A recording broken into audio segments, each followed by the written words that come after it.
Coming up on Cronkite Sports Now, the latest on the renovations to Talking Stick Resort Arena, why Kyler is actually the man to beat in Jerry World, and ASU offensive lineman Cody Shear talks with our own Hadley Head. Happy Friday, everyone, and welcome into Cronkite Sports Now. I'm Reed Harmon, and it's National Sports Day, and well, that works out perfectly because if you couldn't tell by the name of the show, we're here to talk sports. The Phoenix Rising travel into Nevada this weekend for the second round of the playoffs.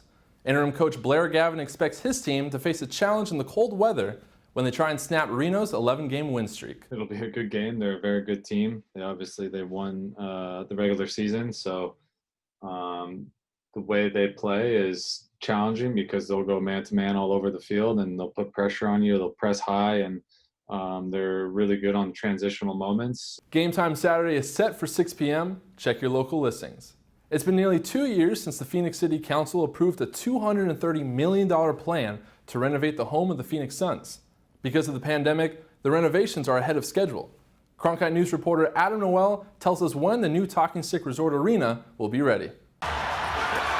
Next time basketball fans are able to come and visit Talking Stick Resort Arena in downtown Phoenix, things may look significantly different. Project 201 Phoenix Reimagined is a $230 million renovation project that will completely refurbish the home of the Phoenix Suns. Talking Stick Resort Arena, which has housed the team for 28 years, is the latest NBA arena to receive major upgrades after the building had fallen behind to other modern renovations. So we want to keep the essence of it, but we want to really bring it up to the expectations of a new building. Sports venues is really about putting the fan first and making the game really the most important thing. Among the changes being made are a redesigned Casino Arizona Pavilion, a new 2-story club level, and a brand new main concourse. Those will accompany a 3,100 square foot LED scoreboard, which is 6 times larger than the previous one. Right now you'll see the full structure built for the center home. It's bigger than expected. I mean, it's going to barely fit up in the recess. A lot of attention was paid to, just the experience that the fans are going to have, being able to see just everything they could want. In addition to those are the installation of 15,100 brand new cushion seats. Every single one of those seats will include a cup holder, something that wasn't previously offered at the arena. We made sure we tested enough seat types with different kinds of cushions to give you just enough cushion and just enough leg room in front of you. And really, there's not a bad seat in the house. Project 201 was originally scheduled to be 60% complete by the end of Phase 1.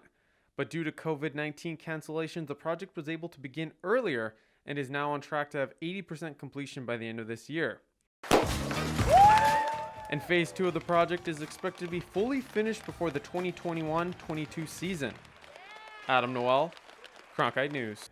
K1 has won every single time he stepped into AT&T Stadium, home of the Dallas Cowboys. The Cardinals take on America's team, where Kyler Murray is looking to keep his record on that turf flawless. For him to go home in a stadium that he's had so many huge moments in, whether it was winning state championships, massive playoff games or Big 12 championships. He obviously likes that stadium and has had a lot of success there. Murray doesn't lose in Texas, and on the big stage, as an AT&T Stadium, he does not disappoint. The Texas native went undefeated in high school, including 3 consecutive state titles hosted in Jerry World. But he also went undefeated in college at the same stadium. So really, it's Kyler's world, and Jerry is just living in it. Speaking of Kyler Murray, just how much of a statistical powerhouse has he been this season? In this week's edition of Valley Stats, Cronkite News reporter Harry Croton talks about QB1's impressive start to the season. In his last game, Kyler Murray threw for 380 yards. That's a career high, and he's now thrown for at least 300 yards through 6 of his first 21 games as a Cardinal. No other quarterback drafted by the organization has come close to those kinds of numbers, but what if we consider every starting QB in the team's history? Only 2 come to mind. Kurt Warner, who joined in his 11th season in 2005, and Carson Palmer, who had 10 years of NFL experience before wearing the red and black. Now, Murray's throwing numbers are placing him in elite company, but the kid has the 1-2 punch of passing and penetration down pat. Through 5 games this season, he has 8 passing TDs and 5 rushing scores. Only 2 other players in the history of the league have logged a minimum of 5 scores each in those departments through the first 5 games of the season. Cam Newton, who threw for 7 and ran for 5 on his way to Rookie of the Year in 2011, and Cordell Stewart, who had 7 and 6 TDs respectively as a member of the Steelers in 1997. Not too shabby for the sophomore starter Murray, who will look to continue stuffing the stat sheet when he takes on the Dallas Cowboys secondary in Week 6. One of the storylines heading into Sun Devil football is the offensive line, where they've had many changes. Our Hadley Heck talked with one of the guys up front. Welcome back to another quick hit segment. I'm Hadley Heck. This time we chatted with ASU offensive lineman Cody Shear, where we discuss everything from training table to quarantine binges and even one of his dreams as a lineman. Who's your favorite professional athlete? Oh man, I grew up like idolizing Brett Favre. So I mean, I watch all the linemen today in the NFL, obviously, but all time it would be Brett Favre by a landslide. Do you want to play in the NFL someday? Is that the goal? I mean, yeah, I think everyone should have that goal. Obviously, you got to get through college and see how your career there goes first. But yeah, that would be amazing. What's your favorite movie? Oh, The Blind Side. I think it changes every day, but right now I'm going to stick with The Blind Side. What is your go-to training table meal? Oh, go-to training table meal. There are these protein shakes that's chocolate peanut butter with a bunch of oats in it, but it's almost like a thick, like the texture is almost like a runny cookie dough. But I love them. It's amazing. Did you binge any TV shows over quarantine?